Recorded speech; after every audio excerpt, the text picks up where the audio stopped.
বিশ্বকাপে ব্রাজিলের যাত্রা ইতোমধ্যেই এক অপ্রত্যাশিত মোড় নিয়েছে, আর এখন বিশ্বের ফুটবল প্রেমীরা একটি বড় প্রশ্নের উত্তর খুঁজছেন। রাউন্ড অফ 32-এ সেলেসাও ব্রাজিল এর প্রতিপক্ষ হবে জাপান নাকি নেদারল্যান্ডস? প্রতিটি ম্যাচের সঙ্গে সঙ্গে এই প্রশ্নের উত্তর আরও পরিষ্কার হচ্ছে, এবং সামনে যে সম্ভাবনাগুলো তৈরি হচ্ছে তা টুর্নামেন্টের সবচেয়ে রোমাঞ্চকর নকআউট লড়াইগুলোর একটি উপহার দিতে পারে। 5 বারের বিশ্ব চ্যাম্পিয়ন হিসেবে বিশাল প্রত্যাশা নিয়ে প্রতিযোগিতায় নামলেও ব্রাজিল এখনও সেই স্বপ্নের সূচনা করতে পারেনি যা তাদের সমর্থকেরা আশা করেছিলেন। তাদের প্রথম দিকের ম্যাচগুলো ছিল উত্তেজনা, চাপ এবং হাতছাড়া হওয়া সুযোগে ভরা। মরক্কোর বিপক্ষে ম্যাচে শুরুতেই গোল হজম করে বিপদে পড়ে ব্রাজিল, তবে দলটি অসাধারণ দৃঢ়তা ও লড়াকু মানসিকতা দেখিয়ে ম্যাচে ফিরে আসে এবং 1-1 গোলে ড্র করে। ফলাফল নিখুঁত না হলেও এটি ব্রাজিলের আশা বাঁচিয়ে রাখে এবং যোগ্যতা অর্জনের সম্ভাবনা পুরোপুরি তাদের নিজেদের হাতেই রাখে।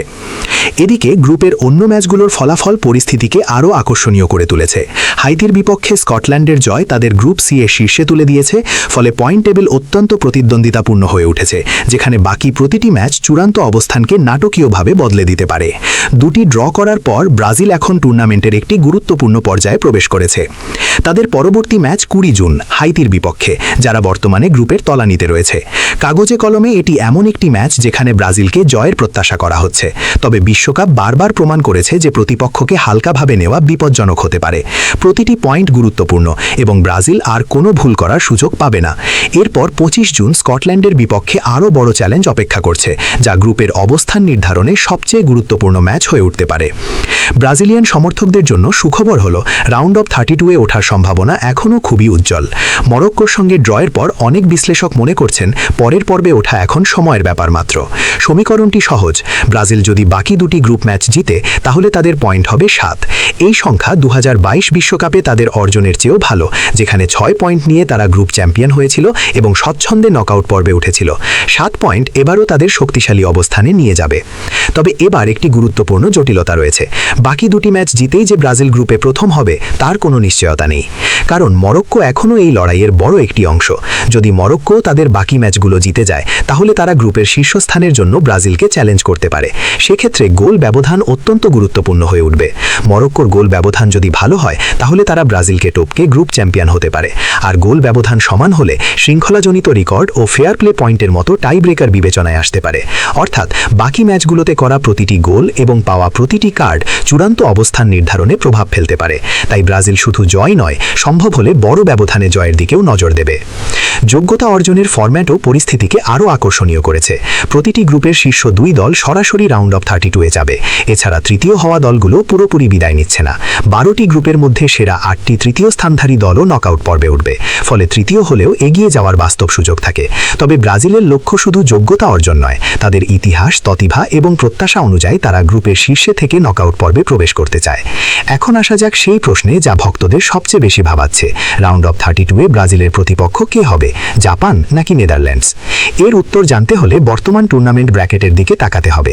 এই মুহূর্তে ব্রাজিল গ্রুপ সিতে 3য় স্থানে রয়েছে, তবে যদি তারা বাকি দুটি ম্যাচ জিতে গ্রুপের শীর্ষে উঠে আসে তাহলে রাউন্ড অফ 32-এ তাদের প্রতিপক্ষ হবে গ্রুপ এফ এর 2য় স্থানধারী দল। বর্তমানে সেই অবস্থানে রয়েছে জাপান। জাপান একটি ম্যাচ খেলে ড্র করেছে এবং গ্রুপের শীর্ষ দলগুলোর মধ্যে থাকার ভালো অবস্থানে রয়েছে। যদি পরিস্থিতি একই রকম থাকে এবং ব্রাজিল গ্রুপ সিতে প্রথম হয় তাহলে ব্রাজিল বনাম জাপানের একটি আকর্ষণীয় লড়াই বাস্তবে রূপ নিতে পারে। তবে আরেকটি সম্ভাবনাও রয়েছে, যদি ব্রাজিল বাকি ম্যাচগুলো জিতেও গ্রুপে 2য় স্থানে শেষ করে তাহলে পরিস্থিতি সম্পূর্ণ বদলে যাবে। সেক্ষেত্রে তাদের মুখোমুখি হতে হবে গ্রুপ এফ এর শীর্ষস্থানীয় দলের। বর্তমানে সেই অবস্থানের সবচেয়ে শক্তিশালী দাবিদারদের মধ্যে রয়েছে নেদারল্যান্ডস। ডাচ দলটি রয়েছে অসাধারণ মান, অভিজ্ঞতা এবং আক্রমণ ভাগের শক্তি, যা তাদের নকআউট পর্বের সবচেয়ে কঠিন প্রতিপক্ষগুলোর একটিতে পরিণত করেছে। তাই ব্রাজিল যদি গ্রুপে 2য় হয় তাহলে নেদারল্যান্ডসের বিপক্ষে একটি মহারণ অপেক্ষা করতে পারে। এই কারণেই আসন্ন ম্যাচগুলো এত গুরুত্বপূর্ণ। ব্রাজিল শুধু যোগ্যতা অর্জনের জন্য লড়ছে না, তারা নকআউট পর্বে অপেক্ষাকৃত সুবিধাজনক পথ নিশ্চিত করার জন্য লড়ছে। গ্রুপের প্রতিটি অবস্থান তাদের পরবর্তী প্রতিপক্ষ নির্ধারণে বড় ভূমিকা রাখতে পারে। জাপান এবং নেদারল্যান্ডস দুই দলই শক্তিশালী ফুটবল জাতি এবং টুর্নামেন্টে তাদের সাফল্যের ইতিহাস রয়েছে। কোনো দলই সহজ প্রতিপক্ষ নয়। জাপানের গতি, সংগঠিত খেলা এবং শৃঙ্খলা সাম্প্রতিক বছরগুলোতে অনেক বড় দলকে সমস্যায় ফেলেছে। অন্যদিকে নেদারল্যান্ডস ইউরোপের অন্যতম বিপজ্জনক দল হিসেবে দারুণভাবে নিজেদের প্রমাণ করে আসছে। ফলে যে প্রতিপক্ষই হোক না কেন, রাউন্ড অফ 32 ব্রাজিলের জন্য কঠিন পরীক্ষাই হতে যাচ্ছে। সামনের দিকে তাকালে চিত্রটি ক্রমশ পরিষ্কার হচ্ছে। সবচেয়ে সম্ভাব্য দৃশ্য হল গ্রুপ সিতে ব্রাজিল এবং মরক্কো প্রথম ও দ্বিতীয় স্থান নিয়ে লড়াই করবে, আর গ্রুপ এফে জাপান এবং নেদারল্যান্ডস শীর্ষ দুই অবস্থানের জন্য প্রতিদ্বন্দ্বিতা করবে। যদি এমনটাই ঘটে, তাহলে ব্রাজিলের রাউন্ড অফ 32 এর প্রতিপক্ষ প্রায় নিশ্চিতভাবেই এই দুই দলের মধ্যে থেকে আসবে। ব্রাজিল প্রথম নাকি দ্বিতীয় হবে, সেটি নির্ধারণ করবে তাদের প্রতিপক্ষ জাপান হবে নাকি নেদারল্যান্ডস। ব্রাজিলিয়ান সমর্থকদের জন্য আশাবাদী হওয়ার যথেষ্ট কারণ রয়েছে। দলটি এখনও অপরাজিত, যোগ্যতা অর্জনের সম্ভাবনা শক্তিস্থানে রয়েছে এবং গ্রুপের শীর্ষের কাছাকাছি শেষ করার সুযোগও এখনও বেঁচে আছে। তবে আত্মতুষ্টির কোনো সুযোগ নেই।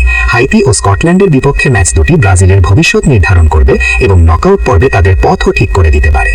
একটি বিষয় নিশ্চিত, সামনের পথ মোটেও সহজ নয়। প্রতিপক্ষ জাপান হোক বা নেদারল্যান্ডস, রাউন্ড অফ 32 এ ব্রাজিলের জন্য বড় চ্যালেঞ্জ অপেক্ষা করছে। আর টুর্নামেন্ট যত এগিয়ে যাবে, বিশ্বজুড়ে ফুটবল প্রেমীরা অধীর আগ্রহে অপেক্ষা করবে দেখার জন্য যে নকআউট লড়াই শুরু হলে 5 বারের বিশ্ব চ্যাম্পিয়নদের সামনে শেষ পর্যন্ত কোন দল দাঁড়ায়।